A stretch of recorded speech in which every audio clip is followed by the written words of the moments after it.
It's the 29th of November and we're in the middle of the championship, would you believe? Look at the fog here in Pearse Park in Longford. I'm Jerome Quinn and I have Jerry Sheridan with me here. He's come up the road from Cavan and you hadn't the foggiest way you were going. You said it was even worse on your way here, Jerry. Yeah, it was very foggy on the way in, and I was just wondering to myself what the conditions would be like when we got to the pitch, but lucky enough it has lifted, and the conditions are good for a good game. It doesn't look that good from here, but I suppose when you're up that close, it's fine. There's enough visibility there. You can see in the goal area there. That's a fair distance away from us, but when you're over there, I'm sure it's grand. Yeah, it is. Yeah, look at. I just had a look before the game from one goal to the other, and you can see the length of the field, so it's good. And the underfoot conditions, pitch is in extremely good condition, good and dry, good dry surface. Okay, a bit of mist on the grass, which will make it slippy, but in general, good conditions for a good game, not much breeze. And as I was saying, this is championship, not in the height of summer, in the height of winter, and not in beautiful hard grounds, but it's still championship, and this is just where it is this year, and we're really looking forward to it. We're nearly into December, and look, all the masks are on and everybody's wrapped up. It's very, very different. It's championship, as I say, but not as we've ever known it, but at the same time, it's fantastic just to be here, isn't it? Oh, it is, yeah. Look, it is an unreal year in every sense of the word, and even just to be here today with we're down at the semi-final stage now of the TG4 Intermediate Championship, and the players out there today, both teams wouldn't swap it for anything, and they'll have one thing in their mind here today is to get over the hurdle today, because semi-finals are hard won, and they'll just be focusing on this game today, not thinking about what's coming next. But yeah, it's great to be here today. Now, yesterday we did the first semi-final. That was Clare against Meath on a live stream, and Meath won that. So Meath are through. So they will play either Roscommon or Wexford on the 20th of December in Croke Park in the All-Ireland final. And out in the middle there with the ball in her hands is Carol Finch, who has been my co-commentator in recent weeks, but she's part of the management team there, and she's also been part of the Westmeath team for a number of years. And Westmeath, of course, won this intermediate championship back in 2011. Roscommon won it in 2005, but neither of these teams have been around this area of the championship for quite a while. They certainly haven't been to the final in a long time, so they will be very keen to get here today. A lot of enthusiasm among both sets of players. As for the officials, they're out in the middle. We'll give them a little bit of a mention as well. They're very important, of course. The referee is John Devlin from Galway. The standby referee is Kevin Phelan from Laois, and the lines people are Rebecca McPhilbin from Galway and Bridget Smith from Cavan. The umpires are Kim Devlin, Deirdre Coleman, Brian Tuffy and Ger Lee, and they are all from Galway. And that is the referee there, John Devlin, out in the middle getting his photograph taken there. Let's have a look at the teams then. Let's start with Roscommon. And they have Helena Cummins in goals, and of course they're wearing the primrose and blue. They have an ex-captain in Sinead Kenny at full-back. They have Elaine Murren at left corner. She's very interesting. She has made her debut this season, and this season as in the last month, at the age of 31. Never played inter-county football until the age of 31, but that's one of the benefits, if I can put it that way, of COVID. That is just what has happened. She's been available to play. Roisin Wynne is at number 7. We'll come to her in a minute. And at midfield, you have Caroline Conway, another girl kind of making her debut at the age of 35, or her second debut. And Jenny Higgins at midfield is making her 101st appearance for Roscommon. And up in the forwards there, you have the captain, Laura Fleming. And who else have you got there? You have Joanne Greig, you have Sinead Glennon, and you have Amy O'Connor, by the way, who will be 19 on the 7th of December, so a birthday for her coming up. And I mentioned Roisin Wynne. She's the number 7 now for Roscommon. And I mentioned her because she's actually going to be 21 next week on the 4th of December. So a happy birthday to her in advance. And she has a sister, Saoirse, in the subs. The toss has been taken in the middle of the field there. Yeah, they're just doing the elbows. So I'm not quite sure. I didn't see who won it, but those are the two captains. That is Laura Fleming there wearing number 10.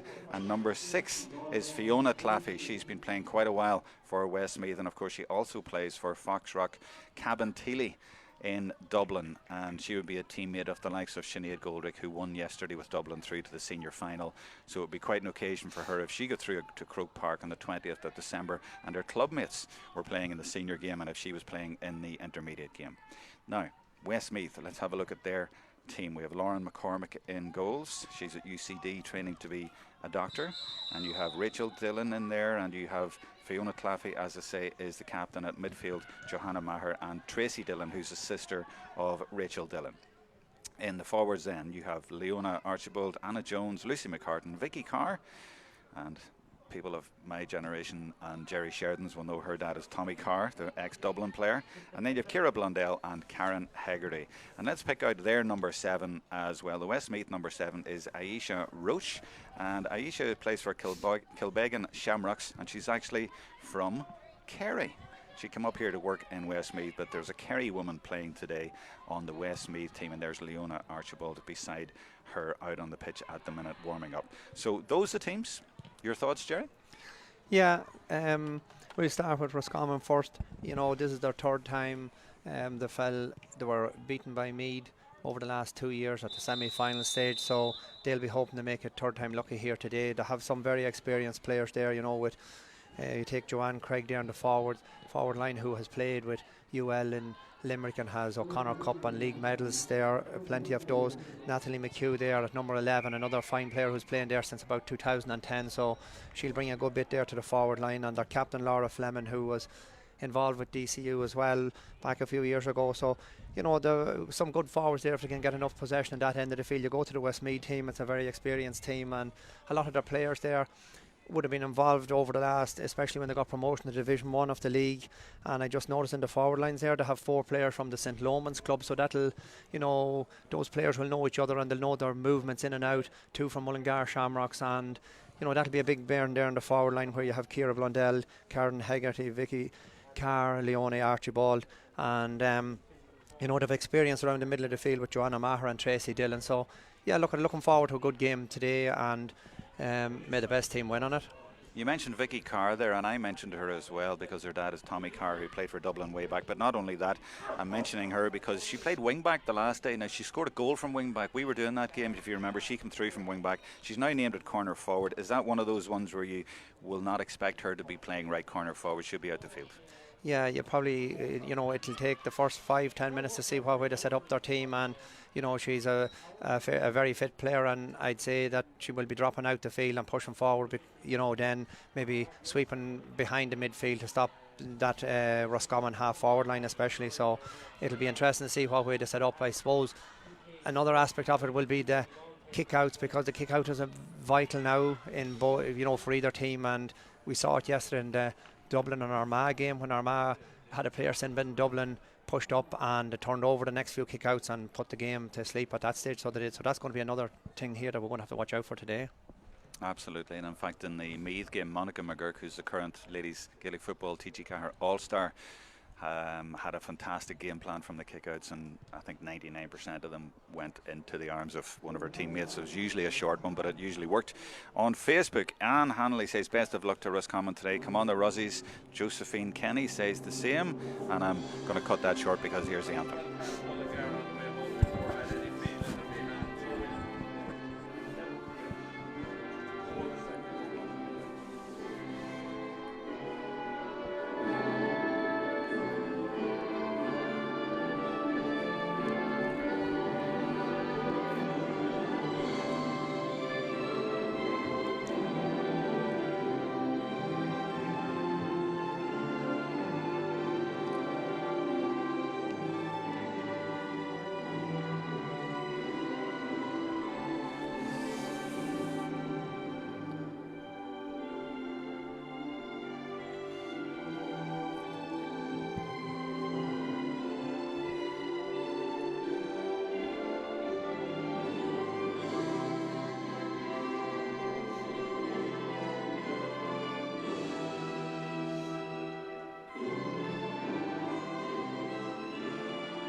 It's all slightly surreal because at this point you expect the crowd to go crazy in an All-Ireland semi-final, but the crowd aren't here, so you're cheering at home or wherever you are watching on your phone or your laptop or your TV, and I hope you're looking forward to this game, so we'll try and make it as real as possible. Anne-Marie Hines says best of luck Roscommon, and so does Trish Mullery and Sinead Kelly. A lot of support coming in for Roscommon from Fiona Nagayan as well. Maggie Hanmore, best of luck Alana, Lisa and team. Liz Gary, best of luck girls. Deirdre Walsh, best of luck Roscommon. Are there no Westmeath fans out there at all? There must be. Rosie Finlay sends us a message, and Adele Hassett and Catherine McManus and all for Roscommon. But here's Ciara Byrne. Best of luck to Ciara Blundell and all the Westmeath ladies. And Brenda Flanagan says, go on the Rosies. I'm expecting a message, by the way, from the Middle East, from the Sharjah Gales, because there's 2 players on the Westmeath team who have played with Sharjah in recent years, and they are Niamh Spellman and Ciara Blundell. They have been playing out there, and I'm sure they're watching out there in the Middle East and looking forward to this game and supporting the teams. There's Veronique Buisson is on from Canada. Thanks for streaming the game. She says, great to have you with us. We wouldn't have went ahead without you. We know you're always watching there from Canada, so it's good to have you with us. In Montreal, I think it is. And Minnie Aoife Miney says, come on, Helena and Roscommon. And Carrie is watching from Pittsburgh, Pennsylvania. The ball to be thrown in by John Devlin for the 2020 TG Cahir All-Ireland Intermediate Championship second semi-final. And out in the middle, Johanna Maher goes for it and wins it right away and knocks it down for her teammate Tracy Dillon. And it's Westmeath who will go on the first attack. As he used to say on TV, do not adjust your sets. It's not your set. It is very misty, very foggy here in Pearse Park in Longford, and we are doing our best, and our crew here are doing their best to give you the best pictures we can give you. And it's just the conditions here on the 29th of November, and the visibility is good enough certainly to play the game. And as Jerry Sheridan, my co-commentator, said, if it was a little bit worse it would be in doubt, but we're thankfully able to bring you the game. Anna Jones from Mullingar Shamrock, she scored the first goal against Longford. Oh, there might be another goal here in the first minute, and there is. That's a disaster for Roscommon right away, and for the goalkeeper. Oh, so unlucky. The ball just dropped, and Ciara Blundell, who I mentioned there, has been in the Middle East playing for Sharjah Gales the last couple of years, was very, very quick to pounce. Let's see a replay of it. The high ball dropping in the first ball of the game, and the goalkeeper went for it, but Blundell quick to get on the end of it. So sorry there for the goalkeeper. That's not what you want in the first minute of the game at all, and that won't do your confidence any good. And one of her teammates has also got injured. I wonder, is that Caroline Conway who's down there? And hopefully she'll be okay as well. But Jerry, disastrous start for Roscommon. Yeah, and goalkeeper, very unfortunate, greasy ball, and it seemed like she was going to catch it, and it dropped in front of her. The Westmeath forward following up, the Roscommon cornerback was bending the pick, but in fairness there was enough a distance away from it. Referee 100% right to allow the score to stand because she was a long way away from it, and in the follow-up the Roscommon player got injured. So a great start for Westmeath. That's what they'll be looking for, you know. It's one of those ones, Jerry, she was maybe thinking already, it wasn't even a hard one to catch, she was maybe already thinking about what she was going to do with it. I'd say she was figuring, will I go left or right when I'm coming out, play it out to one of the cornerbacks, and Westmeath would be looking for that start. That'd be the starter Roscommon didn't want. You know, early on they would be hoping to keep the game tight and not let Westmeath get away for scores. And I remember in the Longford game, Westmeath got a couple of goals early on, and that gap was kind of there the whole time. So look, it's early in the game, there's plenty of time to come back. That's the important thing from Roscommon. They just need to focus, put it behind them now, and try and get the next score, because the next score is the important one to get. Yeah, I think it is Caroline Conway down there, and Caroline, we interviewed the last day after the game. She's 35 years old. She plays for the Wanderers Club in Ballyboden in Dublin. She actually played back in 2001 for Roscommon. She played in 2005 on that team that I mentioned that is the only Roscommon team to ever win this intermediate championship. She left the game for about 10-11 years. She's come back this year and made, like, if you like, a second debut. She's a lovely lady. I was talking to her the last day, and she actually is so fit. She was an endurance athlete in cycling, and she was like number 3 in Europe. She had a terrible accident off the bike and came back from that. A lot worse than the accident. She's just, or the injury, she's just sustained here. And she is back playing just this year, and she's had a new lease of life, and the girls love playing with her. She's such an inspiration for them, and thankfully she's on her feet. And apparently she goes for like a 2-kilometre run before every game, and all these young girls are looking at her and going, what are you doing, you know? Yeah, great to see a player like that, and it just goes to show that age is no barrier. If you have the commitment and the will, you can, you know, achieve anything. So fair play, and she's back playing again, so please, hopefully now she'll have a good game out of it. And she's courageous as well, because she went for that ball and it wasn't really to be her ball, and she went down, put her hands down where the feet were, and got injured, but is okay to play on, thank goodness. Now Westmeath on the ball again, and they're seeing if they can build on that superb start for them. They're a goal up right at the start of the game, and that is Karen Hegarty, who caused so much trouble against Longford in the last live stream we did on Westmeath, and there's another ball dropping towards the goals, but it drops to the right and wide this time. And there's actually a nice mention for Caroline Conway from Mairead. She says very best of luck to Roscommon, especially Caroline Conway. All your Wanderers teammates are behind you. They're up in the foothills there of the Dublin Mountains, super little club, and Caroline is playing for them. Ball kicked out around in the middle of the field, and here she is, and Caroline does the simple thing and just leaves it off. And she just needs to get herself and Roscommon into this game, and this is much better. That's Jenny Higgins who took a knock there as she released the ball to her captain Laura Fleming, and Laura trying to get through, and she has been fouled, and the referee might come back to this one because Jenny Higgins is still down in a lot of pain, and this is not a comfortable start to the game for Roscommon because both of their midfielders are down, and the referee John Devlin is coming across to talk to his lines person actually to see if she saw anything. But certainly Jenny Higgins, just as she released the ball, had a collision, shall we say, with a Westmeath player, and it doesn't look like the referee, well, maybe he is, I'm not sure what he's going to do out there. We'll wait and see in the next minute or so. So it's been a strange start to the game. 5 minutes gone, not much football, 1 goal and 2 Roscommon midfielders in a lot of pain. Yeah, I see the referee here is having a chat with Joanna Maher from Westmeath. The hit on the Roscommon player was slightly late, and she'll be lucky if she's not resting for 10 minutes now. It looks to me like he's just having a word with her, Jerry. That doesn't, you're the expert, you're the referee here, but he's not taking any action. I think he's just saying, look, we think you did something there, but just be careful. Yeah, he just, you know, and I suppose this, what I was saying, Westmeath would be used to playing Division 1 football. There would be a bit more physicality in it, and they're probably bringing that here with them today. There's a good free kick from Amy O'Connor, but it's just gone to the left and wide. It was a fair distance out, to be fair, but she struck it well, but just not accurately. So 6 minutes gone in Pearse Park. As I say, it was a surreal start to the game with no fans here in the anthem and the fog, and it's even stranger now to have just 1 goal in it from a sort of a free that was lost by the goalkeeper. No points. Yeah, Roscommon have recovered well from that early start now. If they can, they're attacking well, if they can get a score out of it. Yeah, I've been impressed by Roscommon. I saw them against Wexford. Now that looked like overcarrying to me, possibly. No, it's a free in. I'll let you actually judge that one, Jerry. You were very good the last day. You really know your rules a lot better than me, so I'll. Yeah, Natalie McHugh was going forward there, and she was trying to release the ball, and 2 players sort of meeting the sandwich effort, and a free in for Roscommon. So this could be the first score of the game for Roscommon, the first point of the game. I think that's Laura Fleming taking it. And indeed the captain gets the first score of the game for Roscommon, and that will, as we always say, it'll settle them a little bit, but particularly after you've conceded a goal in the first 45 seconds of the game. And around the midfield it's Westmeath who get the ball from their kick out. Jerry was talking about how important that was going to be.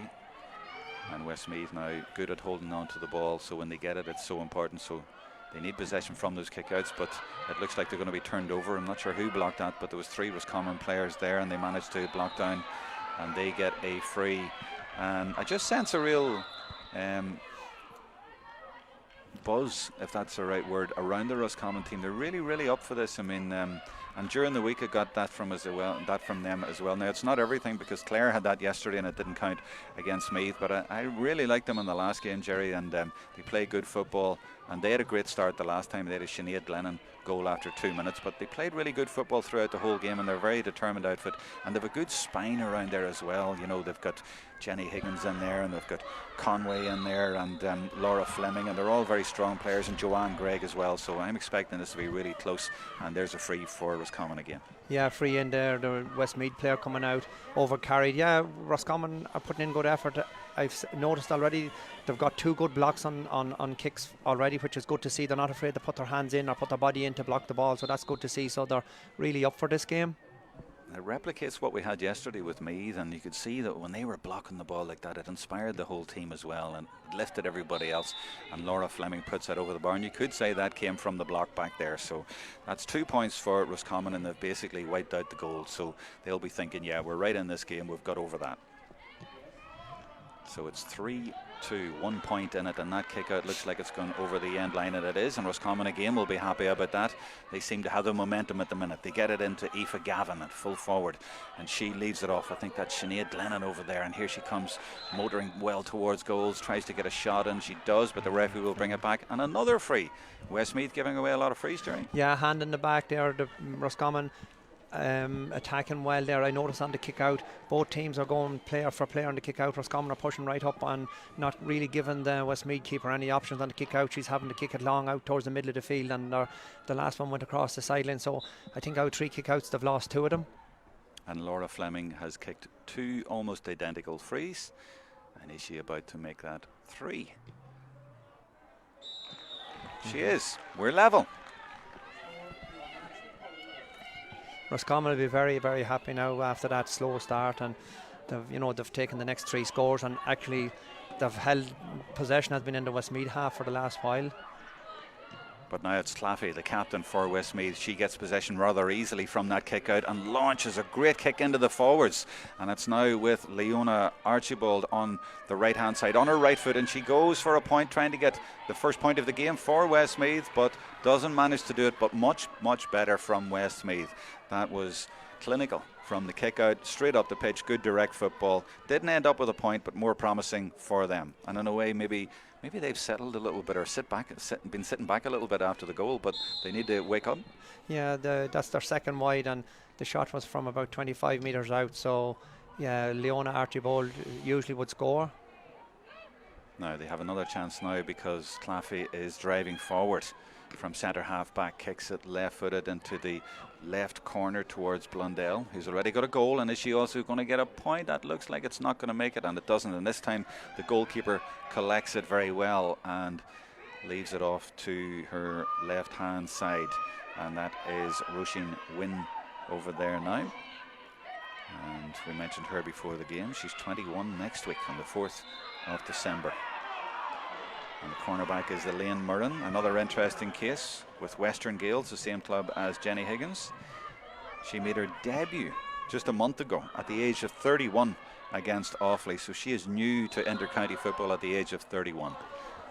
And I think all the young girls in Roscommon, from what I can gather, and there's a lot of them, they're inspired by having the likes of Caroline Conway and Elaine Murren and Jenny Higgins around the place, and they have a nice gel there. I just feel that there's a lot of enthusiasm and talent in that team, and they will hope to carry that through to an historic final this year. But they have a lot of work to do, and Jenny Higgins turns that over. That's great work by Jenny, and she leaves it off after winning the ball. And this is now Aoife Gavin, number 14, full forward for Roscommon, and some of you might know her dad, Enon Gavin. And there the ball is kicked beautifully over the bar, and Roscommon have the lead. They have recovered so well. That was Amy O'Connor. The good work was done by Higgins and Gavin, and Amy turns, fires it over the bar. She scored 1-4 against Laois, and she has now scored a point today, and she will be 19 on the 7th of December. So again, happy birthday to her in advance as well. Now Higgins wins that rather easily from the kick out, but it's turned over, and it's Westmeath now who have been rocked a little bit, because the last 4 scores have gone to Roscommon. Yeah, Roscommon are dominating around the middle of the field with Jenny Higgins, and that last score there from Amy O'Connor, she won the ball and turned and banged straight over the bar of her left foot. Brilliant score. And they're winning all the battles and winning all the frees, and the referee is making ticks against Westmeath. Westmeath are really struggling at the minute. They are, and the referee is noting, and eventually, once you hit 3, you'll see someone in trouble. So, okay, they may not be that costly at the moment, these fouls, but as the game goes on, when it comes down to towards the end of the game, they will be very costly. Look how direct that Roscommon are. Sinead Lennon there, she just ran at defenders. It didn't work out, but you could see they were terrified by just someone running at them like that so directly, and she didn't quite get through, but the intent is there, and defenders do not like that. Now Westmeath have a chance, because they have won that on the break, and that's Anna Jones, and they are playing the long ball into the forwards a lot, Westmeath, and it's not always coming off, and certainly didn't come off on that occasion. So it's Roscommon who have possession again, and they're playing it through the hands rather than the big long kick, and they're being sensible and working it back to Conway, and she's going to take her time and use her experience, and she tries to play a nice ball over to the left, and it's well collected under pressure. I wasn't sure that was the right option, but it worked out, because they are fighting for every ball, Roscommon. and Fleming gets it to McHugh, and it's back to the captain, and now she fires it as another point. That's 4 points out of 5 for Laura Fleming, and Roscommon are really rocking at this point in the game. Yeah, Roscommon on top at the moment, to be fair. Absolutely great play there from they won the ball in the middle of the field, and Caroline Conway played it across field, and a couple of passes later they were bursting through, and great fast movement off the ball. And Westmeath have just kicked the ball straight out of play from a kick out. That's not a good sign either. That's their second one across the sideline on the far side and one across the sideline on this end. It's just an indication perhaps of the pressure that hold on, here's a one-on-one. Gavin's right in there. That was a great ball, and Westmeath didn't seem to spot that. Usually you'd put another player in there, but just for a moment it was a one-on-one, and Gavin could have been in there for a goal. And from a line ball, like, Jerry, surely if a team was really switched on, they'd be getting players back there and not leaving someone as isolated as that. No, there should have been someone sweeping between the keeper on the 13-metre line. Roscommon are really, bringing a lot of intensity to this game. So Westmeath have had a goal, but it was a one-off, and they're just not really gelling. Or are they? Here they come now, Westmeath, and looking for their first point of the game, and that does drop over the bar. That's exactly what they needed. They are back in the game. It's 5 points to 1-1, and it was Blundell again. She got the goal. Now she's got a point. And by the way, on full forwards, I was mentioning Enon Gavin a minute ago, by the way, and I'm sure you know him, Jerry. Enon Gavin won an All-Star for Roscommon in 1991. They've only ever won one men's All-Star in the time since then, and he is a father of Aoife Gavin, who is playing full forward for Roscommon today. So just a little footnote there for you who would know Enon down in Roscommon. Football in the family definitely there. Definitely. She's a fine player as well. She's full Very forward. good. Now I think Enon was more a defender, but yes, in the family. And there's Jenny Higgins. She's taken another knock. She's a real warrior for Roscommon, and there's nothing will keep her from playing in this important game. She reached the milestone of 100 games the last day, so this is 101 now in league and championship for Roscommon, and she's only 28. Maher now from distance gets great height on that, and the cheer goes up before the ball goes over. It does go over, and we're level in Pearse Park. Great point from Johanna Maher from Tyrrell's pass. Westmeath, they are back at 1-2 to 5 points all square. Yeah, Westmeath have settled a little now. They're after taking the last two scores. The ball clears the midfield and is well anticipated by Natalie McHugh from Kilglass Gale. She does really well, and Higgins fires the ball into the forwards, and she's looking for Glennon, and we know that Glennon can turn and she can use her speed, and here she does exactly that. It's onto her right foot. Now it's blocked down, but it's still going to be a chance for Roscommon. They still will have possession with Craig, and Greg now leaves it out to Gavin, who I was talking about a minute ago. Conway is there for support, and she goes onto her left foot. She turns and looks for movement, and it comes from Niamh Watson at right half back, and the shot is high, and it's from Joanne Gregg, and it is beautifully over the bar. That was really, really well worked. The doctor from Galway fires another point for Roscommon. Yeah, good score there for Roscommon, and the referee was playing advantage as well, so they were going to have two goals at it, so fair play, good advantage, and a good score from Joanne from out at the edge of the D. Now these kickouts are all important, and strangely enough, Fiona Claffey seemed to be unchallenged there and was able to catch that above her head quite easily, but again it's Roscommon who turned them over rather easily. Now it is Greg on her right foot, and you can see that they're looking for the runs of Gavin and Glennon in there, and Gavin is causing trouble, and here she comes. She wins it. She gives it to Glennon. She got a goal the last day. She's so dangerous near goal, and she fires at it just for a moment. I thought it might ripple the net, but it goes across the goals and wide. Yeah, but the threat is there, Jerry. The threat is there, and Roscommon are playing the ball left or right off their inside line, and they are using their speed, and good speed there by Gavin in the forward line, and played it off to the forward coming running through, and they were unlucky. It was a shot, and it just slid across the face of the goals. Unlucky not to have a goal out of it, but yeah, look at first water break coming up now, and Roscommon will be very happy. They're a point up at this stage. They're where they would have wanted to be at the start of the game, that they were well in the game, and realise now that this game is here for the winning. Absolutely. Absolutely, it's going to go to the wire, this one. I think it's really interesting. Orla Galvin on Facebook says best of luck to Sinead Kenny, that's the Roscommon fullback, and to Niamh Watson as well, the right half back. That's from all the pupils in Mount Talbot School. And Bernie O'Farrell was very happy, I think, with something going on there. What else have we got? Katie O'Connor, come on Westmeath. Aoife Coyle says the ref has been very fair in my eyes. Well, fair play to you for saying that. We don't often get comments like that. People usually only comment when they think the referee has not been fair. Maria Conway says go girls. Sinead Kelly, outstanding performance from Roscommon. And what else have we got? Yeah, lots of comments coming in, so we'll read them out as we get it. But we are in the first water break, and the players over on the far side from us. I'm here with Jerry Sheridan, and Jerry, we're really enjoying this, and it is a very close game, even though it's very foggy here and very difficult and very cool. It's nice to be here on the 29th of November.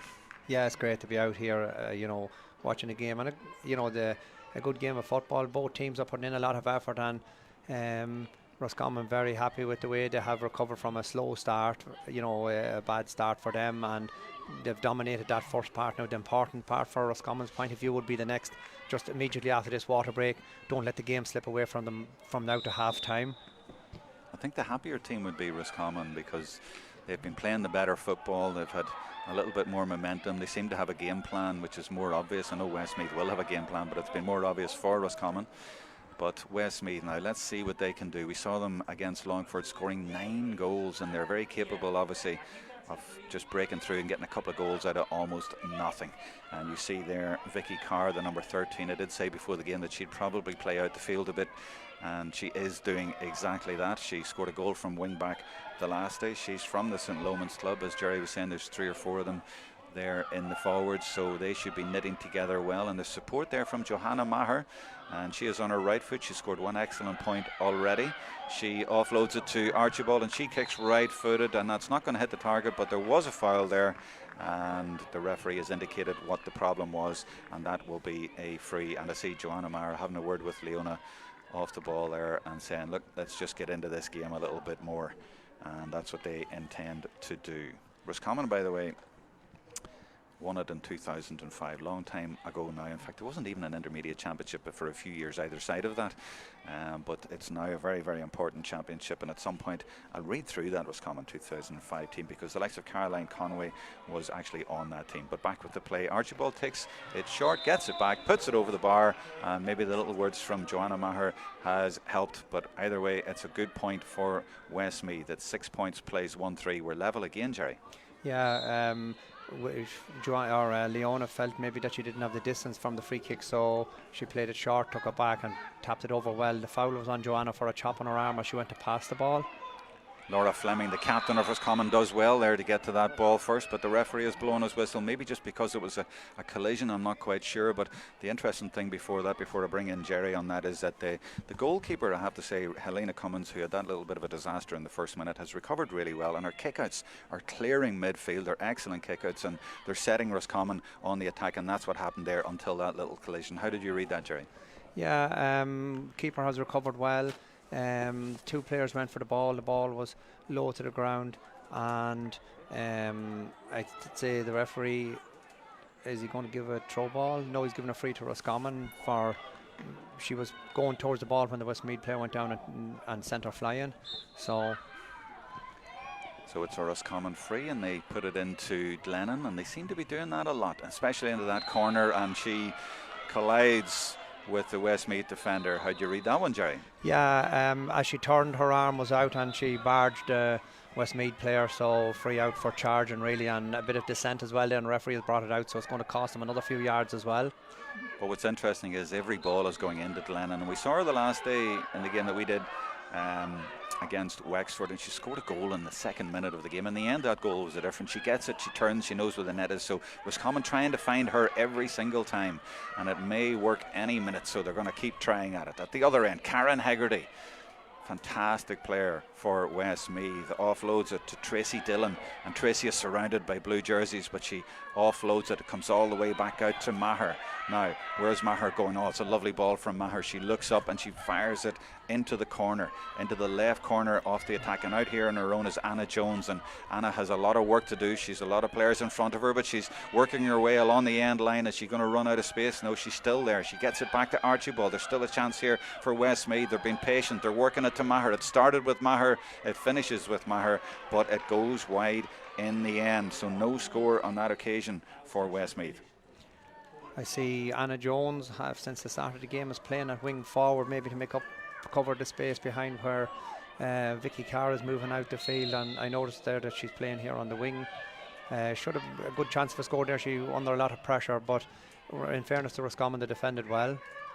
They did. It's a very even contest at the minute. It's nobody really getting the superiority for any more than a couple of minutes, and now it's maybe Roscommon's turn to attack, and they're doing that with Roisin Wynne, and Roisin leaves it off to Glennon, but she took her eye off the ball and dropped it. Gets it again though, comes onto her right foot. She's so direct. She loves to go quickly and run at defenders. She's not one for just laying it back. She wants to take on defenders and see what she can do and try and create an opening. This is Conway, and she is looking for her captain Fleming, but Lorraine Duncan is back there for Westmeath from the Gary Castle club, and they clear their lines now. It's Aisha Roach, the Kerry girl, playing for Kilbeggan Shamrocks. And now it's Westmeath's turn to be patient and move it through the hands from Maher to their captain. This is great work by Claffey, a little burst of speed, and she gets it into the forward. She gets it to Blundell. Oh, there's a brilliant ball, and it's a goal chance now for Leona Archibald, and she kicks it soccer style, but the goalkeeper does really well on this occasion. Helena Cummins has really recovered from the goal in the first minute. Her kickouts are excellent, and she's made some good saves as well. I think she got a touch on that one. Yeah, brilliant save from the keeper. That was typical Westmeath football. Early ball and low to their forwards, and played through, and the ball was on the ground, but in fairness to the keeper, fantastic dive down to her right and got a hand on it to push it round the post, because it looked like a certain goal. 6 points, plays 1-3. Anna Jones will take this. She's at Trinity College in Dublin, or maybe she's online with Trinity College in Dublin, but she is a student with Trinity College, and she plays it in towards, is that Blundell? And there it is, and Blundell kicks it to the left and wide, and you'd have expected that to go over the bar. I certainly would have, because she's a quality player, but they've kicked 2 or 3, the whole team on that side, and yeah, a lot of them haven't got their range. A lot of them are going wide on the left hand side now. I would have thought Ciara would have tapped that one over, because she has scored a goal and a point or two so far. And the ball drops around the middle of the field, and the break is picked up by the captain, by Fleming. She does so much good work around there. Greg gives it back to her captain. Now, what can Fleming do? She was 26 years old last week, by the way. She comes again. She scored a lot so far, but this one is just going to the left and wide. Free kick coming for Roscommon. Referee was playing advantage for a pull on the player's arm as she broke through, and a good play by the referee again, and the player took the shot, but they're going to have a free kick in. I mentioned the good atmosphere in the Roscommon camp, and maybe that's because there's so many sisters out there. They have a lot on the subs, actually, because there's Rachel Brady and Louise Brady, her sisters, and the Rachel Corcoran and Ciara Corcoran, her sisters, and Saoirse Wynne is the sister of Roisin, who's playing at number 7. And they've one other, and of course there's the McHugh sisters. Michaela McHugh's in the subs, and then you've Natalie McHugh on the team, and it's 4 sets of sisters from there. And they have an interesting sub to watch out for maybe coming on. Lisa O'Rourke, she made her debut against Galway. She got a goal with her first touch. She's actually an Irish boxing international as well, and she's from Castlereagh St Kevin. She's wearing number 30, so watch out from her to see if she comes on. And they also have Rachel Fitzmaurice in the sub. She's an Irish soccer star, and she has played camogie as well, and she has been in 8 All-Ireland finals in the last 4 years with college and club and whatever. So she's one to watch out for to come on as well. So Roscommon have got good players in reserve as that goes over the bar to restore their lead of 1 point. Westmeath, of course, have great subs as well. I'll give them a mention when I can, but it's Westmeath on the ball now. So let's go back to what's happening down there. You see the low camera angle there right up beside the player and shows you the speed of the game and the tenacity of the tackles, and you can see that ball right over the line. Isn't that the advantage of having a camera down there on the sideline? You're right up in the middle of the action. Yeah, good call by the lines person. Even though the player was still standing on the line, the ball definitely out across the line. Good call, and it just shows the advantage of lines person being up with the play. And you can see the officials are working really well as a team together. Yeah, they are. Yeah, there's, you know, the referee is in constant contact with both lines people. And he's moving the ball forward a lot too. He's not taking anything. No, that was Roscommon got it moved forward against them earlier, but this time it's in their advantage for something that was said. And Conway now has it for Roscommon, gives it back to Gregg, Joanne Gregg, number 12 for Roscommon, and she plays it low into the forwards, but it doesn't stick, and that's great defending. Great defending. Is it the fullback there? I think it is Lucy Parr from the Downs. I think it was her in there. It's hard to see the number. She's a dual player, and she's at DCU. And that's Rachel Dillon getting in there, getting a boot to that for Roscommon and making sure that they stay on the attack. Neve Spellman now. She started against Longford and has kept her place at cornerback today. Anna Jones, been involved in the game a lot all over the forward area, turning and twisting now and looking to see who she can offload to, and she offloads it. There's a lovely ball, and that is towards Aisha Roach, and it didn't quite stick for a moment. I thought she was going to get in behind with a goal chance, but instead she's having to work back and do a lot of work to get the ball again, and she does manage to get it, and that's good strong play in there, but the referee is letting it all go. It's all good competitive stuff, and there's room now for a chance though, and surely this will be a score for Westmeath to level it, and it is, and it's Blundell again.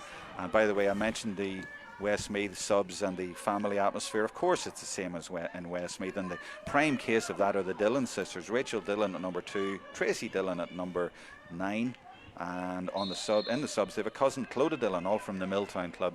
And if you know your history, you'll remember about 5 years ago, yes, 2005, in the All-Ireland Intermediate Club final, I think it was, in Parnell Park, when their sister Sarah, at the age of 14, scored a fantastic screamer of a goal at the end of the game to win the All-Ireland for them. Those, the famous Dillon sisters from Milltown and Westmeath. And also watch out for Sarah Dolan, who played way back in 2011. She's in the subs.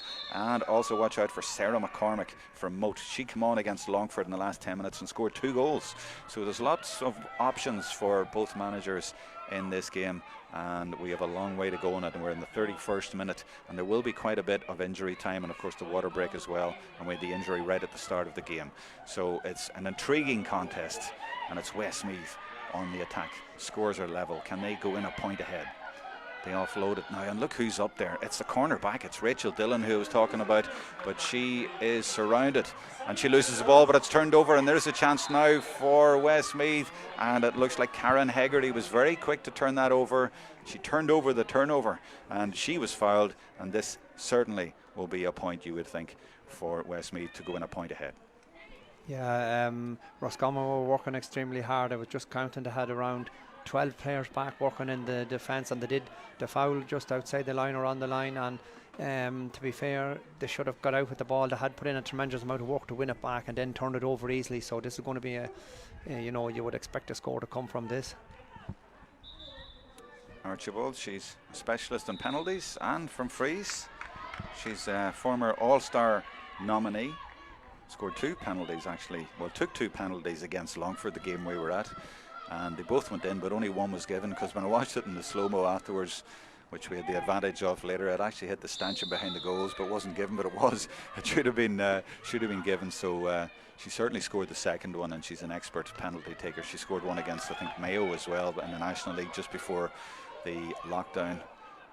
So she's a good finisher from the penalties, and I remember her scoring one in Mullingar and Cusack Park against Dublin, I think, as well, in a championship match, Leinster, a few years ago. But here come Roscommon now. Can they level it just before the break? And the tackle went in there. Was that Claffey, I think, there got a tackle in.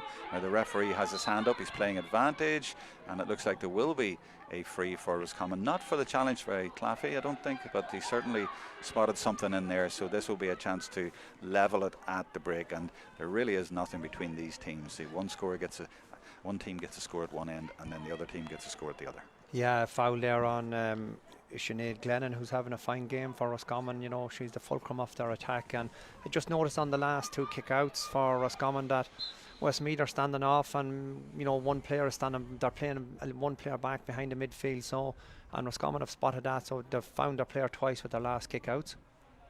And we've seen Fleming do that 3 times already in this game, and she's done it again.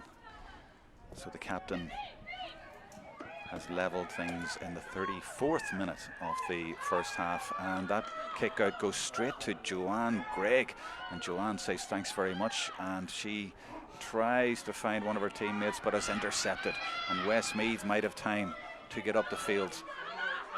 They started this half with a goal in the first minute. They are now level. They get it down into the left corner forward position to Haggerty. 2 goals against Longford. She goes low this time. Oh, and it's gone into the net. She's gone low again. I don't think she was going for goal there, but it has gone into the net.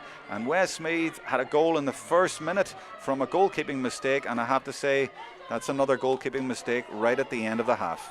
Yeah, good shot from Karen Haggerty. She took the shot and it was just then scraped inside the post. Goalkeeper got her hand to it and thought she might be able to deflect around the post, but actually didn't. Yeah, it was unfortunate for the keeper. You could see what she was trying to do, and maybe didn't think it was as dangerous as it was, or going as fast as it was. I think she was going for a point.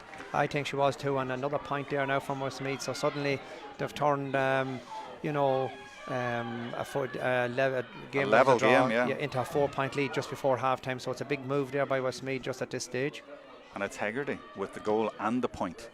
She's from Mullingar Shamrocks, and as I say, she scored 2 goals against Longford, and she has got a goal here today. And the half-time whistle blows, and Roscommon will understandably be a bit dejected because they did so well, and I'd say they were slightly the better team in that half, Jerry, yet they conceded a bit of a disaster goal in the first minute and the last minute, which means that they're trailing by 2-6 to 8. Well, I mean, there's 8 scores each. 8 scores each and 4 points in it, and those 4 points came there in the last minute of that first half. And yeah, you're 100% correct. Roscommon overall in the first half were definitely the better team, playing the better type of football and moving the ball quick up to their forward line and that, working that bit harder all over the field. So Sean Finning is going to have a strong word with Westmeath. Even though they're 4 points up, I still think Roscommon will put in a big effort again in the second half because they know they can do it. There's an interesting little shot here, and we're going to ask the cameraman to get. I know I'm always very demanding of you lads, but there's a woman over here to our left, and she's pacing up and down in the stand here wearing the purple coat, and she's a former ladies Gaelic football president. That's Geraldine Giles. She's from Westmeath, and I've just noticed her when I've been doing the commentary the last 10 minutes, and she's obviously gone through the mill. There she is, and she's a fantastic Westmeath supporter. She's been right to the top. She's been president of the Ladies Gaelic Football Association. She's at every Westmeath game. She is supporting ladies Gaelic football in general, but in particular today, and she's maybe trying to tune in, so I'll stop talking about her just as she maybe tunes in to us. But that's Geraldine Giles, Ladies Gaelic Football President, and she is going through the mill watching this Westmeath team today. She would love to see them in an All-Ireland final. They haven't been there since 2011, and they are close today, but it must be so frustrating for her today, seeing those goals being conceded after the team has, or no, what am I talking about? I'm thinking about Roscommon. I'm getting mixed up. Her team's going all right. Yeah, they're going quite well, Westmeath now at the moment. They're in front probably against the run of play. They have a 4-point lead, and indeed I remember that 2011 final pretty well myself, so I do, because we were in it on the other side. But anyway, yeah, look at yeah, they beat Cavan after a replay. Sorry. Westmeath probably now for the second half, they're still struggling with their own kick out. Doesn't seem to be a lot of movement in the back line, and the keeper is just kicking it out long to the middle of the field, and Roscommon are winning a lot of those kick outs. So I suppose from a Westmeath point of view now, they're going to have to organise their kick out in the second half and try and win more of their own ball, because it is a primary source of possession. Roscommon on the other hand, happy enough with their own kick outs. They've won the most of them, and they're finding a loose player generally speaking with their kick out, so they are. Let's look through the highlights from the first half. Actually, we can do that now. And right at the start of the game, of course, there was this goal. If you're only just joining us, this is what happened in the first minute of the game. A bit of a disaster for Roscommon, but Roscommon bounced back. That's Laura Fleming, their captain, and she This is not the same point. It looks like the same point, but she hit over 3 frees in a row from almost the same position, and she brought her, there's the third one, she brought her team right back into it. And Roscommon were playing really well despite that, so they recovered from the setback in the first minute, and this is their best point possibly of the first half. Amy O'Connor swinging that one over with her left foot, and they were ahead. And this is Fleming, the captain, again from play, firing over another excellent point, and this is emphasising what we were saying about how well they were playing Roscommon. But here's Blundell scoring the first point from play for Westmeath. They struggled, actually, strangely enough, after their goal, but they got going, and Johanna Maher there fired over an excellent point as well. But it was tit for tat. This is Greg at the other end with a super point for Roscommon, and it was very close as we get near the end of the first half, and an effort there from Glennon which just flashed across the goals and wide. But it was Westmeath who finished the half strongly, that point from Archibald, and they then ended up with this is a goal chance, Archibald again, but it was well saved by Helena Cummings in the Roscommon goal, and there was a point for O'Connor from a free. And then right at the end of the half, just when the scores were level, we saw Westmeath strike back Blundell. I think that was maybe an equalising point for Westmeath. And then from this little effort here, there was a block down and a point for Westmeath from the resulting free from Leona. The score is level, I think, at this point, but it's ended in a 4-point lead for Westmeath in this half. That's Fleming with their 4th free converted in the first half. But here is the key incident, I think. Yeah, this is the goal for Hegarty. Now, did she mean that? I don't think she did, but she certainly take it, and it had good power on it, and then Hegarty tapped over a point as well, and that's why we have 4 points in it at half time. And I'm just looking to see on Facebook for your messages, and there's lots coming in for both teams and lots of people enjoying the coverage here. We have 1,300 devices actually, and they are all watching wherever you are around the world. Let us know. We know we have a lot of people watching from around the world, so let us know where you are and what you think of the game so far and what you think is going to happen in the second half. And right now, though, we're going to go to a little bit of video from yesterday. You saw a quick flash of it there, but we're going to play the whole thing now. And it's yesterday we had the other semi-final where Meath beat Clare in the 2020 TG Cahir All-Ireland Intermediate semi-finals, and we did that game for you yesterday. And there was one very special performance by Stacey Grimes from Meath, and afterwards I spoke to the manager of the team, Eamon Murray, particularly about that performance by Stacey. Stacey Grimes, oh, what a ball again, what a classy act she is, what a player, and Tyne is benefiting Meath. Eamon Murray, I have to pick out Stacey Grimes today. What a performance. I mean, not just her score taking with the penalties and the points that she took as well, but her score making, some of her passing was sublime. She's really hitting form at the right time, Stacey. We played down, I said, well done. She said, I can improve. We played Leitrim 2-6 or whatever it was. I can improve again, she said, at training, and I will improve. And she did improve. Like, if you're marking a lot on players today, it'd be 10 out of 10 from a lot of them. Evelyn Cleary, 10 out of 10. Monica Burke, 10 out of 10. So, not just them, but most of them. I think the lowest mark will probably be 8. It's probably the most flawless game we ever had before, you know. What's it like as a manager when a player comes to you and says, I can do better? I've done well, but I can do better. Yeah, I was stunned that day, and it was exactly what I wanted to hear. That was lovely, and that's contagious. That's what she has all around her. They all want to do the same what Stacey does. And flawless, completely flawless. No free missed. Monica had one bad kick out again. That's the only bad kick out, with 100% in that as well. That's another 100%. Brilliant saves. She's not an all-star for nothing, but top class. And then subs came in. Most of the subs scored, so you couldn't ask much more than that. It was a mean Meath machine today. I mean, you really played well. I mean, there was a comment came in at half-time. Someone said that Meath were menacingly good and their defending were so tenacious and all over the pitch. I mean, it all clicked. You had a lot of people came in there. Niamh Gallagly, Niamh O'Sullivan, who had to come off. Players who've been abroad have made your team, it seems, even stronger this year. Yeah, Emma Troy's a massive help this year. Huge help. Or Lally back, fully fit this year. You know, the full backline there was... the two of them were minors last year and Keith knew the year before, so it's great. I asked some of the lads before, have we a weakness in this team? I said to him before the game, I said to Paul or Shane, He said, I'd worry about the young ones in the back. I said, don't be worried about the young ones in the back. They're well experienced from playing all Ireland minors and all of this and that, you know. They won't let you down. They didn't let us down today. So a very happy day. I can go home with my head up, thank God, you know. Well, they've lost 2 All-Ireland finals, but they've been in September. Now you're looking forward to Christmas in Croke Park, a very, very different experience, but you've got to be more confident this year. Yeah, but if you look at them, there's almost a queue up for the winning that intermediate, and you don't jump that queue. You know, you have to take your time and learn your way up the whole way. Like the Tyrone were hot favourites that year. They had lost a few to you know Tipperary for the last few years. So you can't just jump that queue. It doesn't happen. You know, you have to just learn your way, and I think we have that done now. But we're not going to underestimate Roscommon or Westmeath by any means. Westmeath are Division 1 team if they win. So we're not foolish. We'll do plenty of homework on them, and we'll come out again and we'll enjoy.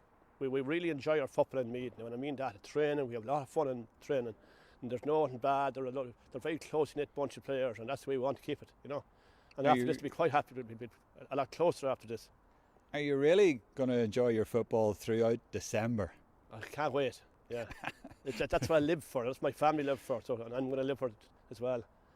And I'm not a great person for Christmas shopping or anything like that, so I'm quite happy.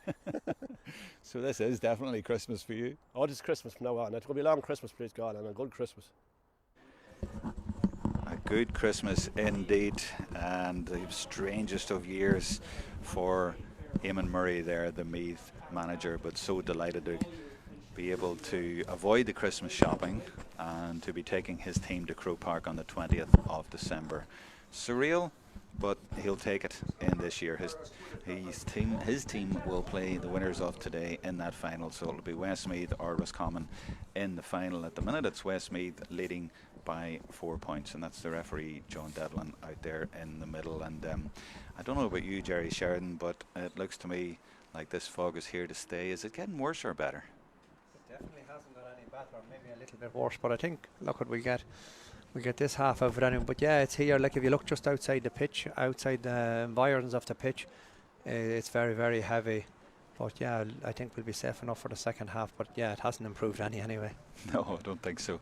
And I noticed that Westmeath are up in the stand over on the far side, away over to our left in that shot, whereas Roscommon are down at pitch side.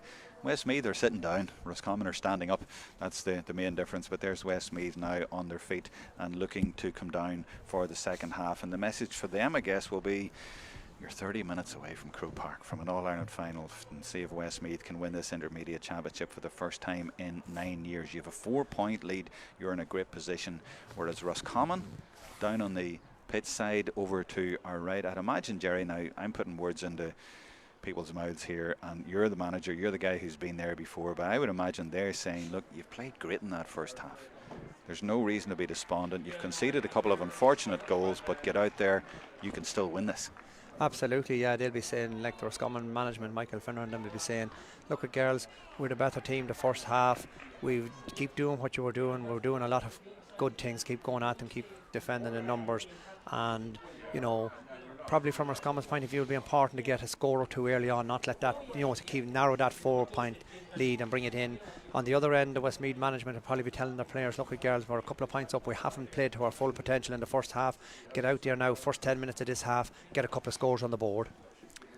I'm just looking out to see if there's any changes at the start of the second half, and it's almost unusual these days to see the 8 and 9 from both teams out there at the start of the second half, but that's what we have on this occasion, so no changes around that area certainly. And I know, Jerry, you were very impressed by, in particular, the performance of Jenny Higgins in the first half in her 101st game for Roscommon.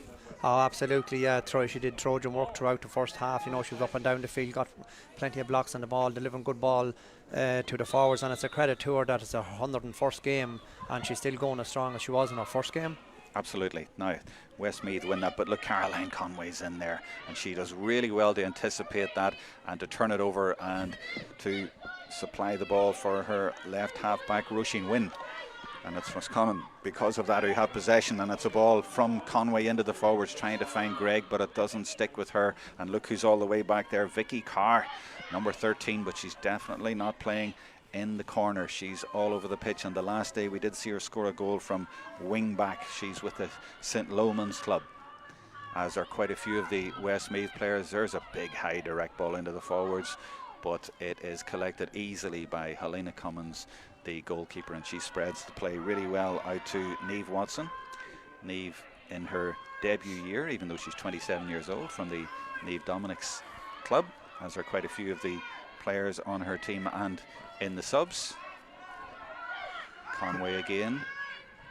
It's always nice to see a left-footed player, a little bit of balance there in the middle of the field, and she kicks it off her left foot into the forwards, and it breaks kindly for Sinead Glennon, and Glennon turns and tries to get it back, but instead it's Higgins in there, and Higgins trying to get a bit of room, and onto her right footed she fires that over the bar, and that's the perfect start to the start of the second half for Roscommon. A fine point from Jenny Higgins from the Western Gales. She's known for spectacular goals, and she's also known for great points. 101 games and still counting. And that kick out has gone straight to Roscommon. There's a chance here for them again. I wonder, can they get a goal and close the gap even more? And Joanne Gregg tries to shoot and is blocked down. Referee spotted something there. Just hard to see what the foul was. I know it was a good block. We'll maybe see it again in a second, then we'll get another look at it. But certainly it's a chance for Laura Fleming, and would you imagine to... No, we're not going to get a chance to see it again, but it was from the kick out. The kick out was a poor kick out. Yeah, pressure on that kick out again, and that has been, one of the things from the start of the game where Roscommon, are going after the Westmeath kick out every single time, and they've won more of them than Westmeath have. And certainly this is the start that Roscommon wanted, and certainly the neutrals wanted, and it's the way the game was played in the first half. We saw a lot of Fleming frees.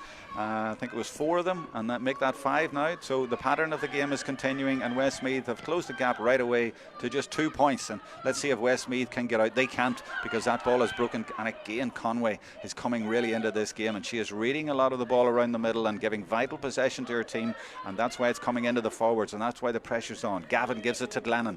Glennon turns one way. She shows the ball. She speeds away from her marker and gives it back to Higgins. Higgins gets it and goes past her marker, and it looks like there'll be a free here. The referee might bring that back, and he will bring it back, because Fleming wasn't able to gain any advantage, and a foul there on Higgins, who turned inside her player, and that's where the free was drawn from. So a chance here for Fleming, a little bit further out and to the left, but if she can get this back, that's 3 points in a row. Yeah, great start for Roscommon there. Jenny Higgins bursting through, and Tracy Dillon grabbing her by the arm, stopping her from giving the pass away, and a correct decision from the referee, free in. And yeah, this is the start that Roscommon would have wanted. Get out, get into the game, and get the first few scores on the board. Perfect camera angle of this one as she kicks it perfectly over the bar. Fleming, I think that's 6 frees and 1 from play. She is the captain, and she is certainly leading by example. 26 years old last week. Laura Fleming is looking for a belated birthday present by taking her team to Croke Park, and she's going the right way about it. We're back to a 1-point game, and from a Westmeath point of view, you'd be a little bit concerned, because you've really had 2 quite fortunate goals, and that's why you're leading. But Roscommon are starting to dominate this game, and Westmeath really need to get a bit of momentum and get up the field, because they have not started the second half well at all. It's all Roscommon, and it's Higgins again, and she's drawn another free. And Westmeath are being forced to make a lot of errors. Yeah, and some of them are silly fouls to be given away. Jenny Higgins was driving forward with the ball, and just the Westmeath player was slapping at her, and she had the ball into her body, and you can't do it. So, she's the fulcrum around the middle of the air, middle of the field. Every time she gets on the ball, something's happening.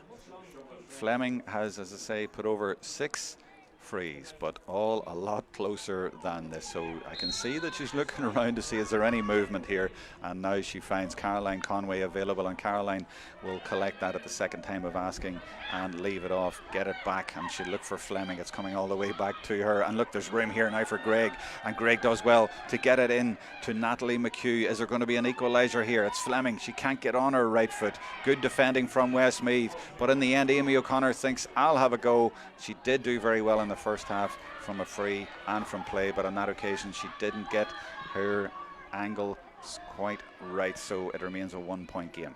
So it's Lauren McCormick, the Mullingar Shamrocks player, and she will take this kick out now. Westmeath need to find a way to get out, because they haven't been over the halfway so far. It's nearly 6 minutes into the second half, but they are now over halfway. That's good work by Anna Jones, and Anna Jones gets it up to Leona Archibald, and she kicks it right-footed into the forwards, down into the corner. The referee has spotted something, will bring it back. I presume for a foul there, Jerry. I didn't see what happened. Yeah, there was a foul on Leona Archibald. The referee was playing advantage, and it didn't work out. And he brings the free back for them. Joanna Maher had snuck in behind the Roscommon defensive, but in fairness they got back well and covered her up. Do you see there the referee saying to Sinead Kenny, that's two, that he's ticked her there twice, so one more foul from her, and the former captain from the St. Crohn's club will be sin-binned, so she needs to be careful. Yeah, well, if the three fingers goes up, definitely in trouble. So just for people who don't know the rules, Jerry, if you get 3 ticks, that's a yellow card. That's in ladies correct. Gaelic football. Yeah, I'm just free here now for Westmeath, and yep. Joanna Mara's in there, and she hands it to Leona Archibald and says, you take it. Now Joanna Mara has departed and gone straight to the end of the square. She's maybe looking for the high ball in, but it goes in low and it goes to Hegarty, and Hegarty gets it. She gets out in front so well, and so does Blundell. And now it's back with Archibald, where it all started, and she fires it over the bar. That's much, much better from Westmeath. They really needed that in this second half, their first score of the half, and it restores a 2-point advantage. Yeah, good work there, Leona Archibald, Ciara Blundell and Karen Hegarty. The three of them would be regular players there, and they showed good understanding to get free and get the shot away. This must be a real nail-biter for Roscommon, because they've played so well and they have scored more times. They've scored 11 times, but they've conceded 2 goals that you wouldn't ordinarily concede. But they are playing better than Westmeath overall, but they are behind. Higgins now gets it to Greg, and Greg spills it, but it still falls kindly for Roscommon and comes back to Natalie McHugh. Gavin. Can they find an angle? Oh, there's a good hand in there from Claffey, the captain. Or no, it's not actually the captain. That was Lorraine Duncan there. She did superbly well there to get a hand in and turn it over. That was all her own work. That was superb for Westmeath in defence. Duncan from Gary Castle. Archibald. She calms it all down, gets it to Claffey. Anna Jones is available. Lots of room in front of her. Tries to play it low into Hegarty, but that's well anticipated. And I think that was Sinead Kenny. And she might get it again here, because Honor Ennis is bottled up. No, she gets a free, and the referee will want to have a word. This is a time of the game when you start to get worried if you're a manager, because the ticks start to accumulate and you're not quite sure what will be decided. And he's having a word with Ciara Blundell. Yeah, he's telling Ciara now that she's coming into dangerous territory with the fouls. I think he's moving the ball forward again as well. He's done that quite a lot in this game. Yeah, a bit of dissent, I'd say, maybe over the free kick. I see him making a note in his notebook as well. So this is Joanne Gregg, kicking right-footed, but straight into the arms of the Westmeath captain, Fiona Claffey. And she runs into traffic, but lays it off, and Westmeath have players over.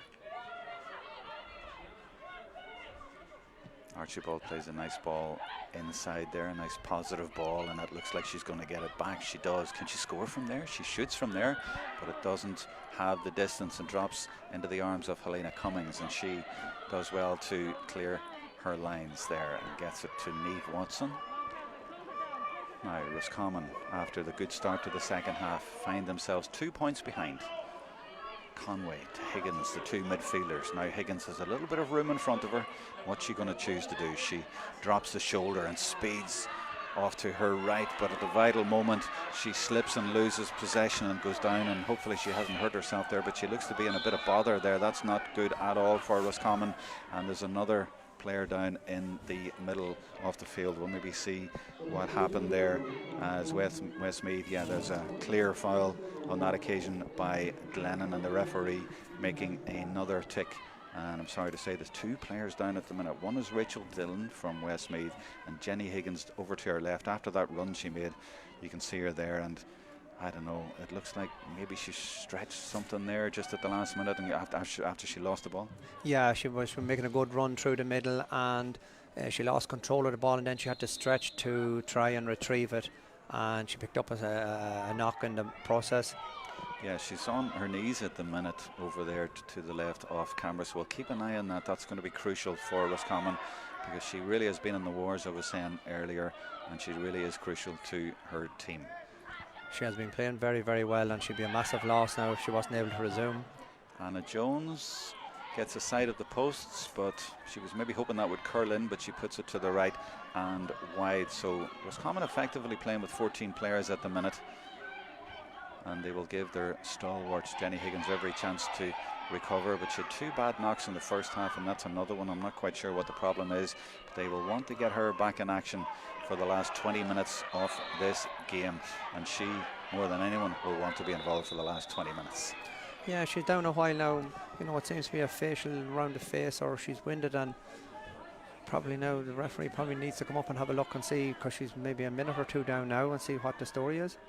Yeah, well, we didn't quite see from this distance, but maybe she connected with something accidentally there, so we'll just keep an eye on that one as the play continues. It's a free for Westmeath on the far side from us, and they go cross field with it to Jones, the Trinity College student.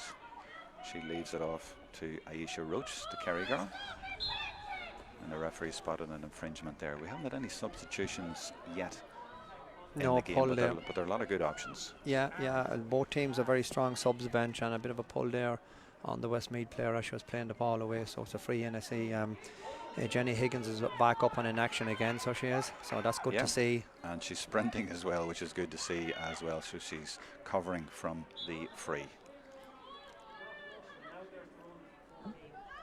So 42 and a half minutes gone. The game beautifully balanced. Roscommon 11 points, Westmeath 2-7. That looks dangerous. It's gone towards Maher. She collects it well, and she's tackled there, and somebody swung a boot on it there, and there's still a chance of a goal. Owen Cummings comes out and she blocks from Blundell, and it's still a chance for Archibald, and it gets over the bar in the end. But Jerry, I have to say, the Helena Cummins goal, the goalkeeper for Roscommon, redeemed herself a bit there. Absolutely, another good save, and she had a brilliant save earlier in the first half, and another good save there, and that's another score now. It leaves 3 points between the teams, you know, coming towards the water break.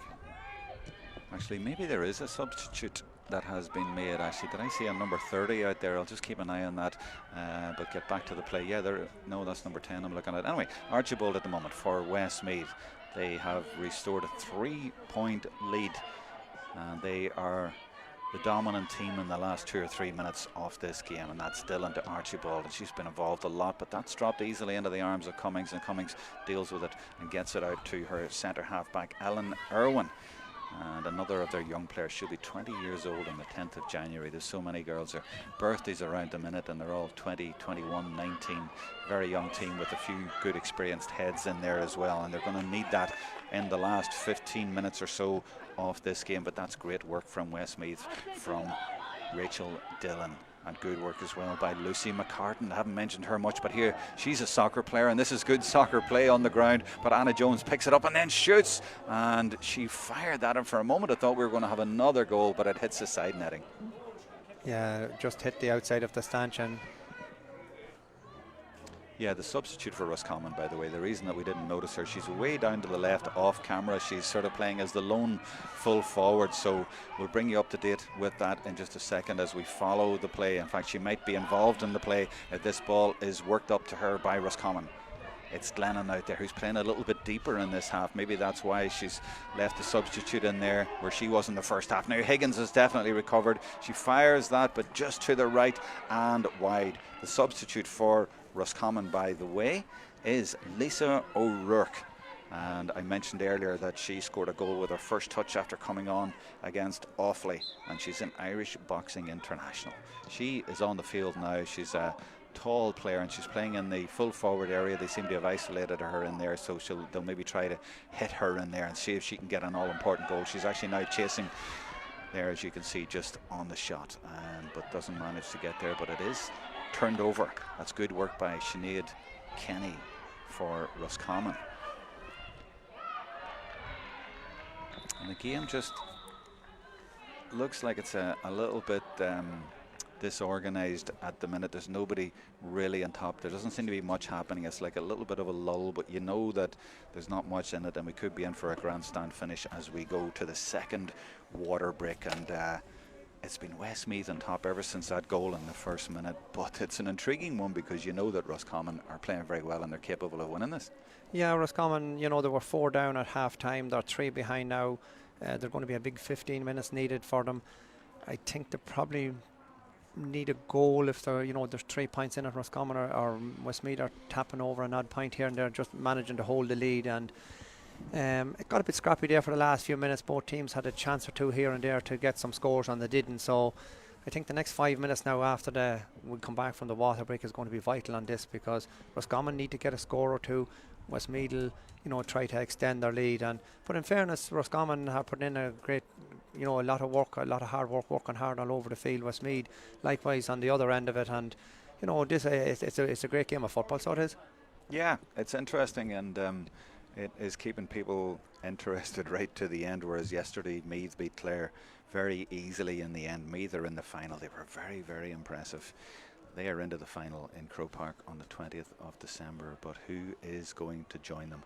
Westmeath on top for most of this game, but they cannot relax, they cannot be comfortable, because this Roscommon team have been plugging away all the way through, and the last message there from their management will be, you can still do this, don't lose the head, keep cool, you're still playing good football, and you might just get a lucky break in there and you're still more than capable of winning this game.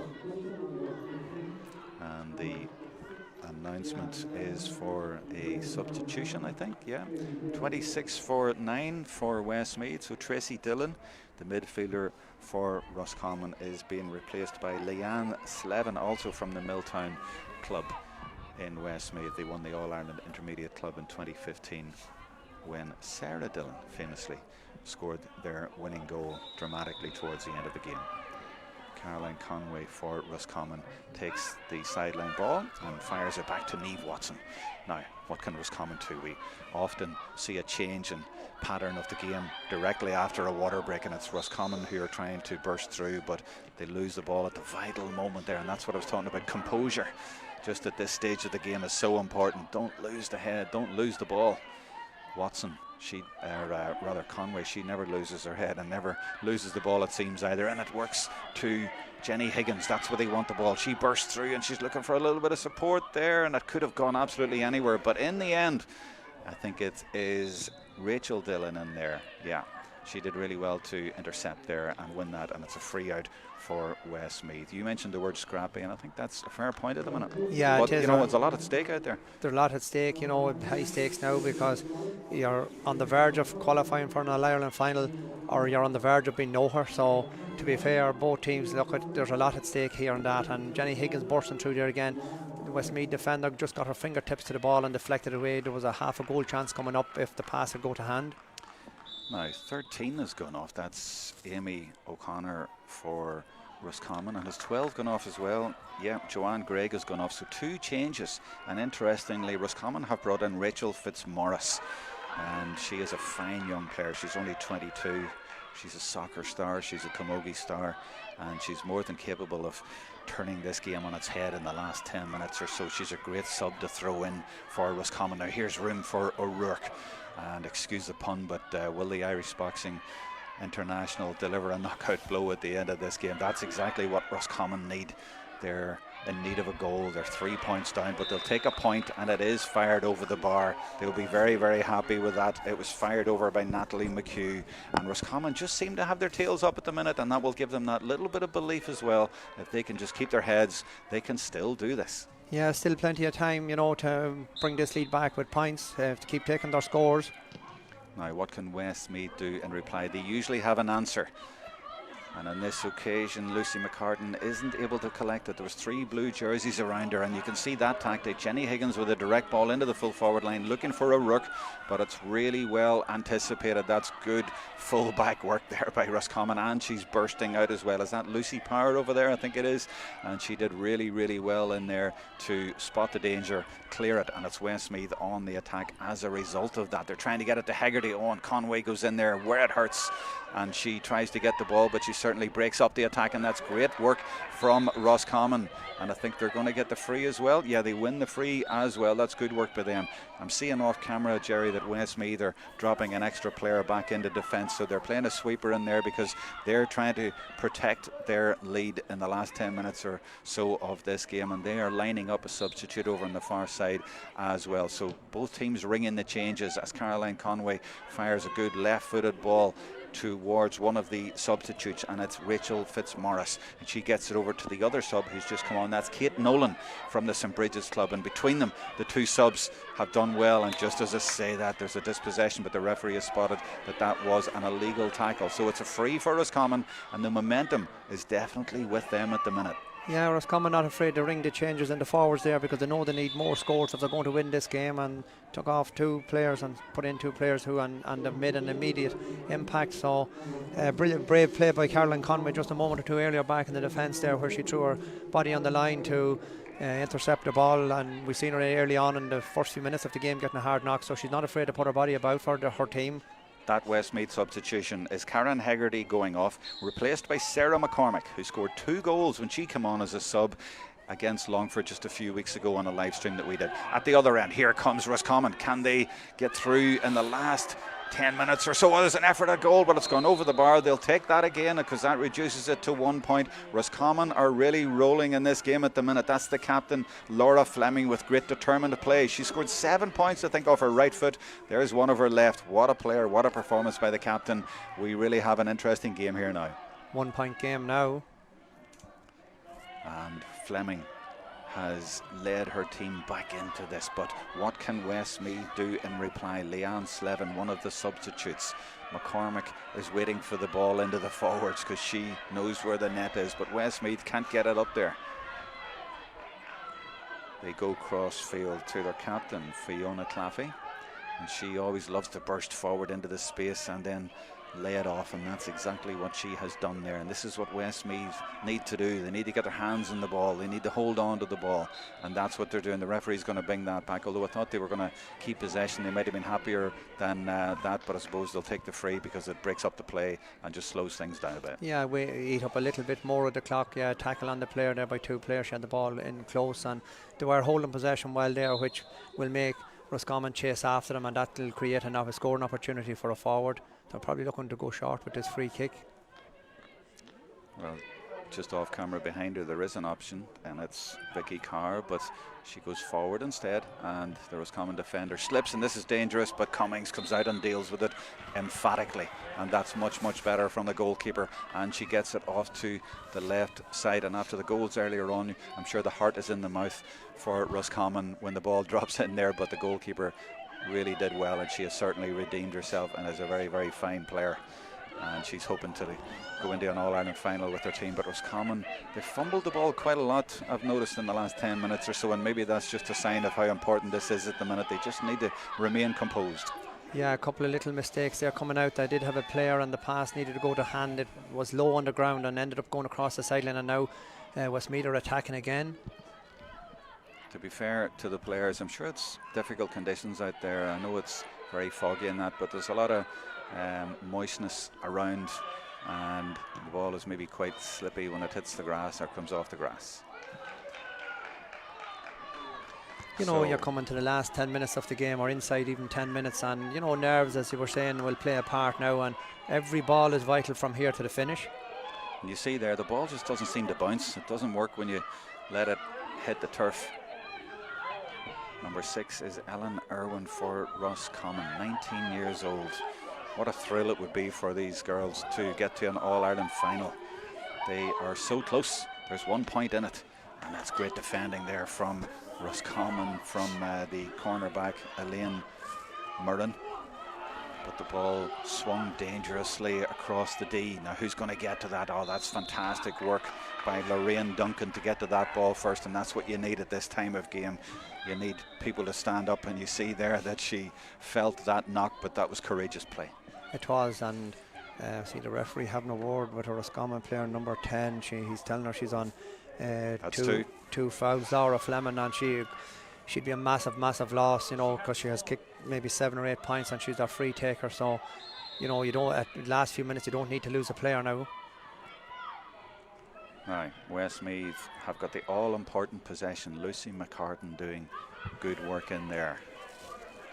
Vicky Carr is always available if they need, just back a little bit from there. But Westmeath are looking to go forward. Slevin certainly wants to go forward. She plays a beautiful ball down into Kira Blundell. Blundell does good work. But there's a hand in there and the referee says that was an illegal challenge. Hand in from behind now. I'm just not 100% sure. The ball may have been out a bit, but may have made contact with the player's arm. And Natalie McHugh on 2 fouls as well now. So I'd say there's a good many players from both teams on 2 fouls. Someone will probably get a rest for the last couple of minutes. It's looking like that, but at this time of game, everyone is committed and they're just going for it, and they're not going to be thinking about that. They're just going to try and get that all-important ball. But Westmeath have had their hands on the ball the last 2 or 3 minutes, and that's tough for Roscommon. They need to get that momentum back if they are going to win this game. It's Westmeath 1 point up. Will they go 2 points up? That's going to drop dangerously near the crossbar, but it goes over the crossbar, and that's such an important score converted by the substitute, and that gives them the cushion of a 2 point lead, all important at this stage of the game, and that was from Leanne Slevin. Yeah, another sub coming on. Yeah, a vital kick. It's still only a 1 score game. Roscommon probably need to get up and get a score, you know, and keep their heads, because they're capable of getting a score. And you need experience at this time, and that's why they brought in Jenny Rogers. She's come into the game for Roach for the last few minutes, and Jenny will help them see out this game and keep this 2 point lead. But Roscommon are still there and still very dangerous. Great work again by Conway. She offloads it to the substitute, and that is Kate Nolan. Now to the other substitute, Lisa O'Rourke. That's really her first chance to get on the ball, but she's not getting anywhere with it. Instead, Glennon is there. She leaves it up to Sinead Kenny all the way back, all the way from the back rather. She's up in the forwards. Now Westmeath have got lots of players back. Roscommon need a score. They also need to be patient. Kenny is there to Higgins, and Higgins is going to try and get on her right foot. She's got support there as well. Is she going to take it, or is she going to shoot herself? She's still going, Jenny Higgins. She's come up against a maroon wall, and she is outnumbered in there, and it's Westmeath who will break, and they have done well in there, Roscommon, with 2 minutes of normal time to go, and this is good play holding the ball up. This is Lucy McCartan on the ball at the minute. 59th minute of the game, and a desperate lunge there from Natalie McHugh to try and get possession. But Westmeath are managing this game really, really well in the last 5 minutes or so. They have got a 2 point lead. They don't need another score, so they are holding on to the ball. They're keeping possession. It's McCartan again. She's got lots of options behind her. She's got Slevin there, and she's got Carr there, and they're just frustrating the life out of Roscommon, preventing them from getting the ball. And Roscommon maybe need to just push up a little bit, but then the danger is that Claffey can turn inside you, and that's what she did there, and she gets it to Lucy Power, and Power will just come back as well to McCartan, who is available there, and she of course will come back to Rogers. And it's easier said than done, but Roscommon really need to step up and try and put more pressure on this to try and win the ball, and that's maybe what they've just done. And the substitute is there, but Jenny Rogers does well to get in there, and as she won the free, she has. I thought it was 50-50, but it's Rogers who used her experience to just get her body in there first and win that free. yeah, probably that bit of experience of playing, you know, up in Division 1 and playing senior championship over the last few years. There was a dirty ball to be won on the ground, and she drove in hard to get to it. Just got her body in front of the Roscommon player. Westmeath have killed this game in the last couple of minutes, and they're killing it again, and they'll be quite happy to kill it, because if it finishes like this, they are on their way to Croke Park.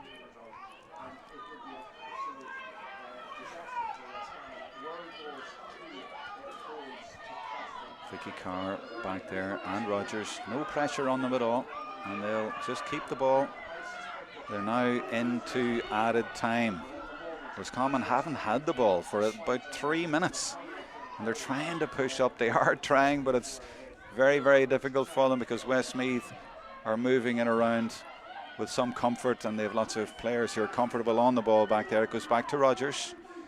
And Rogers now kicks it to McCartan. They are being forced deeper, but they still have it.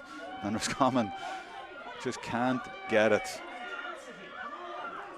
61st minute of the game. They then kick the ball long, but now Roscommon finally get their hands on it.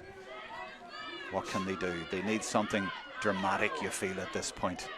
Right down in front of me, the Westmeath lady Geraldine Giles, former president of the Ladies Gaelic Football Association, is walking up and down, and you can tell that she is going through the mill here. She would love to see her beloved Westmeath reach an All-Ireland final on the 20th of December. They're within touching distance, but the referee has awarded a free to Roscommon, and he's taking his book out as well. Yeah, an advantage there. He was playing. Westmeath played a dangerous game there. They had possession of the ball, but they were really going backwards with it the whole time, and they were at Roscommon attacking 65 and ended up back at their own 21, and then a loose kick out of defence and the ball was lost, so it put Roscommon on the front foot now. 2 points in it, there's still time, and it looks like there's going to be a player from Westmeath sin bin. Is it Johanna Maher? Well, you did predict that this would happen. I wonder, will it have an impact on the game? She's their tall midfielder who's had a super game. She's a super player. But this is an interesting one because Laura Fleming is on the ball with a free, and she's going to put it probably in high into that area where you need the likes of Maher. Is it going to go over the bar? Where's it going to go? He's going to bring it all the way back. Well, she certainly went for a point, and I think it went over, but it's not going to count because the referee is going over to the far side. This is so tense here. Yeah, something happened there now. I don't know what. Something going on with the lines person, I think, and the player that was sent off. Oh, Johanna Maher went off. No, it's not from Westmeath. It's hard to say what's going on. Hard to know what's happening. Oh, I think it was maybe a sub coming in. Is it a Roscommon sub? Yeah. Yeah, so they're replacing Sinead Lennon for the last few seconds of this game, and the substitution has now been allowed to take place before the free goes ahead. I think that's basically what the story was there. They'd signalled that they wanted to make a substitution and they didn't make it, so maybe they had announced it but it hadn't happened. But it's going to happen now, so it'll settle down, and Laura Fleming is taking that from closer in, I think. Than, it's a lot nearer now. So was there a descent there, or did she just sneak in a few yards? I'm not sure what happened. The referee indicated her to come into there, so there must have been some descent. Now Fleming, the captain, she's been so accurate all day from those, and oh, she's just missed that. Maybe the delay affected her. Probably did, yeah. You know, it was a long time from the free was awarded and she got taken it.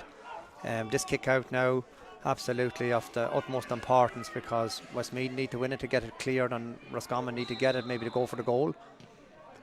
And the kick out from Lauren McCormick is a good one because it goes strongly to the left, but hold on, Westmeath have lost it. Jenny Higgins is there in the last seconds of this game, deep into injury time in her 101st game. She's still going strong. She's been through the wars today. She gets it to her captain. It's Laura Fleming. She comes up against a maroon wall.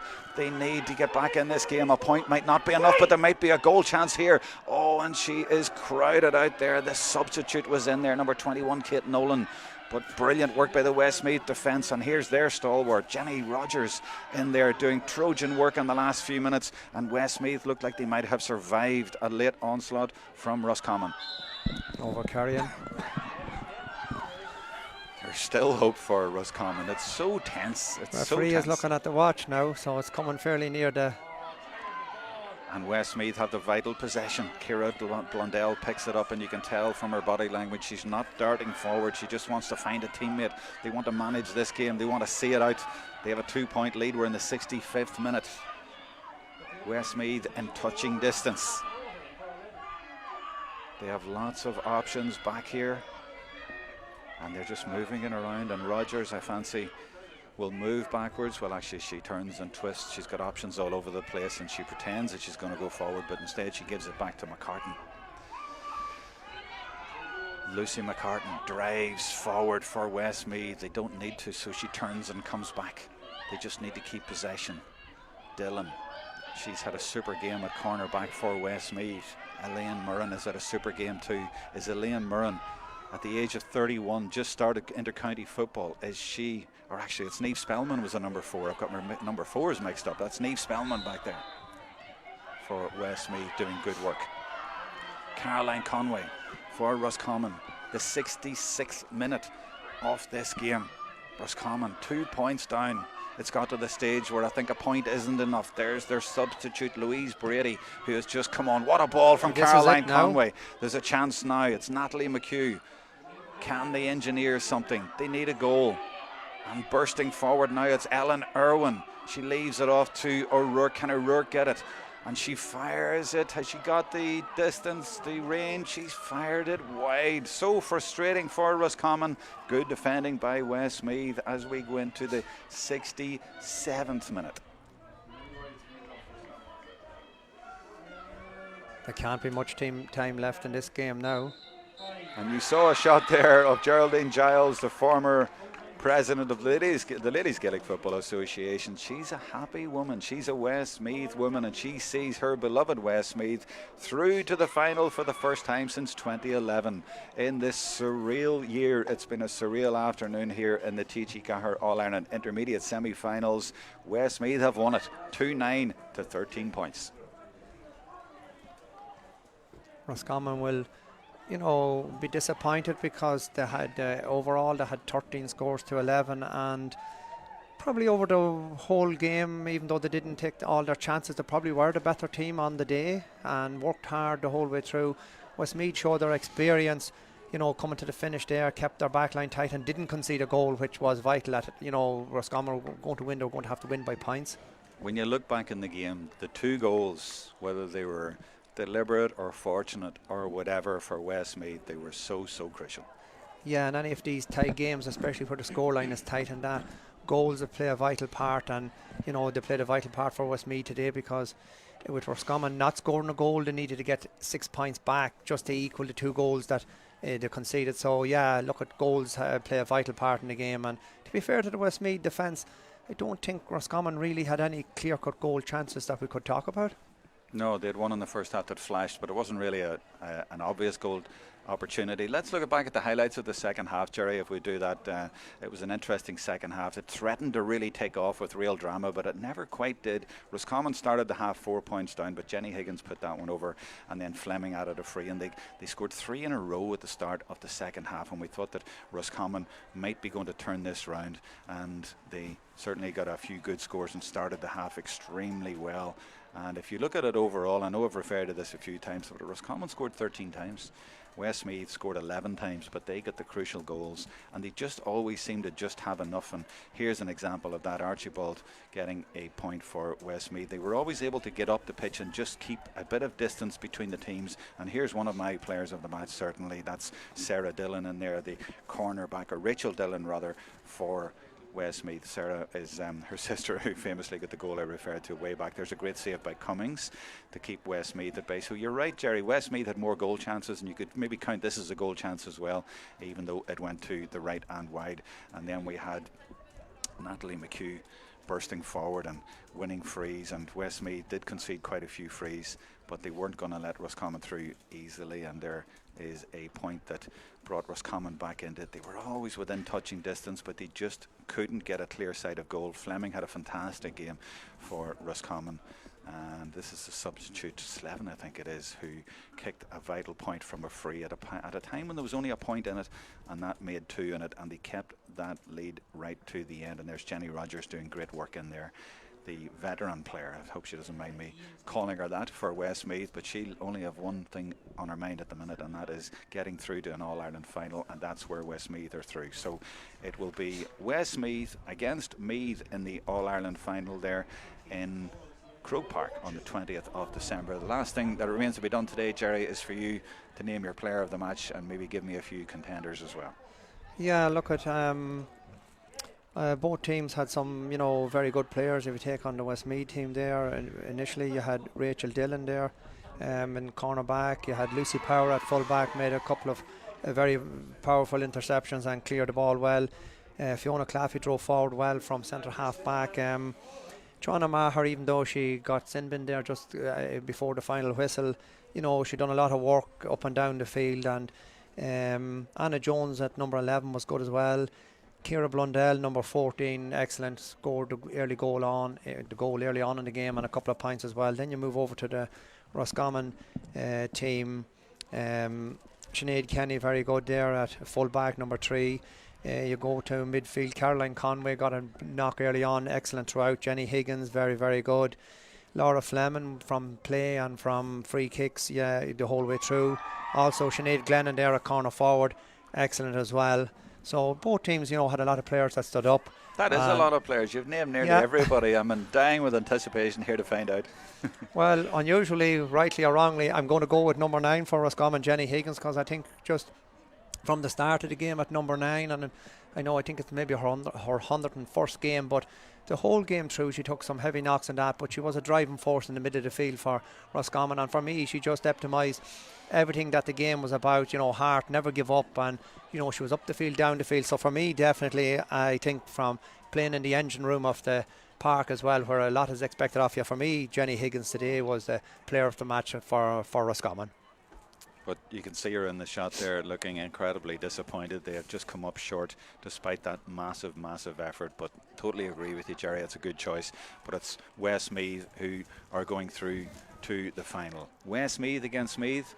Just the very last thing from your point of view, Jerry, that's going to be a unique occasion because I don't remember them ever playing in an intermediate final in Croke Park together, and obviously neighbouring counties. Neighbouring counties, Meath, 3rd year in a row now to be back in Croke Park for the All-Ireland final. Westmeath have dropped down from senior last year, so trying to do a Tipperary on it from last year to get back up at the first time. Going to be an intriguing clash. Both teams, you know, good players all over the field and that, and finals take on a life of their own, and you know, we're looking forward to a really, really good game, and the fact that they're neighbours as well is going to make it really, really interesting, so it is. Okay, thanks very much, Jerry Sheridan, and thanks to everyone for watching, and thanks to the Mac AV team for this live stream today. Christmas in Croke Park on the 20th of December in the TG Cahir All-Ireland Intermediate Championship final. We'll see Westmeath, who have won today, play Meath in the final. We look forward to it, but for now, from Pierce Park in foggy Longford, it's goodbye.